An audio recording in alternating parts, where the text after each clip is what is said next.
Mlčanie. 120 sekúnd s Tiborom Elliotom Rostasom. Vďaka ľuďom ako Bradley Manning sa dostáva civilizovaná spoločnosť k odtajneným dokumentom a pribúdajú mnohé šokujúce súvislosti, ktoré sme zatiaľ iba tušili.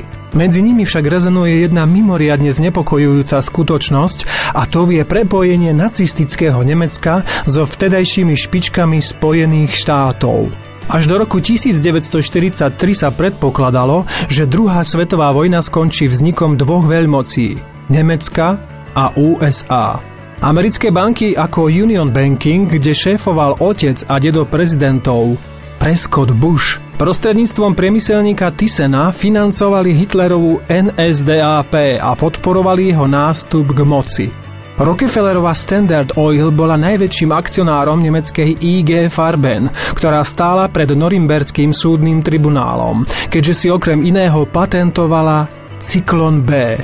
Ten, ako je známe, používali v koncentračnom tábore Auschwitz-Birkenau v plynových komorách. Po 40 rokoch, keď už pre Spojené štáty nepredstavujú bezpečnostnú hrozbu, sa stali známymi aj prísne utajované dokumenty operácie Sponka – Paperclip.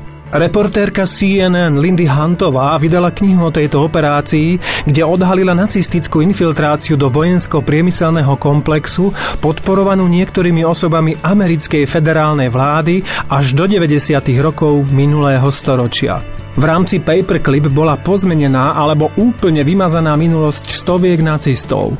Najznámejšou postavou s falošnou identitou bol nacistický vedec a konštruktér rakiet Werner von Braun, ktorý sa stal riaditeľom Centra vesmírnych letov NASA. Spolu s ním mnohí ďalší s vedeckými skúsenosťami z koncentračných táborov. Ak bola podľa mnohých historikov druhá svetová vojna pokračovaním tej prvej, nie je potom nový svetový poriadok plánovaným vyústením budovania Tretej ríše? Nie sú dejiny v podobe, ako sú nám známe, vlastne monštruóznym podvodom? Mlčanie. 120 sekúnd s Tiborom Elliotom Rostasom. Pondelok až piatok po 18:00. Viac na www.radioviva.sk.